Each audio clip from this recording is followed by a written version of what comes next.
Bloody Mary की कहानी। Bloody Mary real story in Hindi.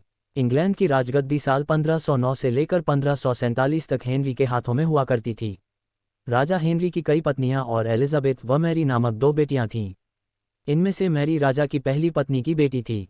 Raja Henry को मैरी ज़्यादा पसंद नहीं थी, इसलिए वो उसके साथ बुरा व्यवहार करते थे। मैरी महल के नौकरों के साथ महल का काम करती थी। अगर मैरी कुछ कह भी दे तो राजा उसकी कोई बात नहीं मानते थे। सन 1547 में जब राजा हेनरी की मौत हो गई तो प्रजा की इच्छानुसार 16 शताब्दी के दौरान हेनरी की पहली बेटी मैरी को इंग्लैंड की राजगद्दी दे दी गई। वह इंग्लैंड की रानी बन गई। उस समय इंग्लैंड के हालात बहुत अच्छे नहीं थे। इंग्लैंड कैथोलिक और प्रोटेस्टेंट इन दो धर्मों के बीच में बंट गया था। उस समय दोनों धर्मों के लोगों के बीच जंग छिड़ी हुई थी। रानी मैरी चाहती थी कि पूरे इंग्लैंड में सिर्फ एक ही धर्म हो, लेकिन लोगों ने उसकी यह बात मानने से साफ इनकार कर दिया था। इससे नाराज होकर रानी ने उनकी बात न मनाने वालों को मौत की सजा दे दी थी।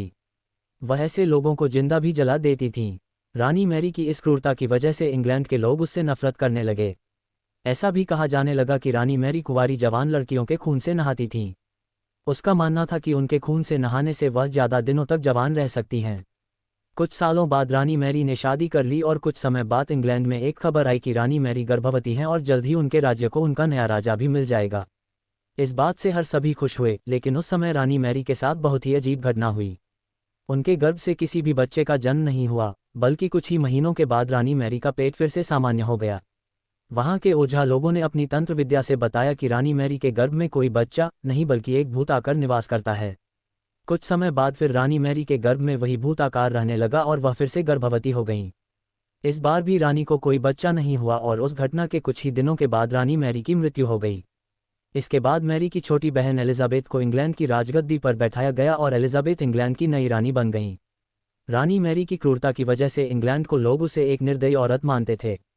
वहीं जब उसके गर्भ में बच्चे की जगह एक भूत का निवास होने लगा तो लोगों ने उसे शापित भी करार दे दिया और इसी वजह से उसे लोगों ने ब्लडी मैरी का नाम दिया। कहानी से सीख। ब्लडी मैरी की कहानी हमें ये सीख देती है कि अपने निजी विचारों व सोच को लेकर दूसरे लोगों पर दबाव नहीं बनाना चाहिए। शांति और करुणा से लोगों का ख्याल रखना ही मनुष्य का धर्म है।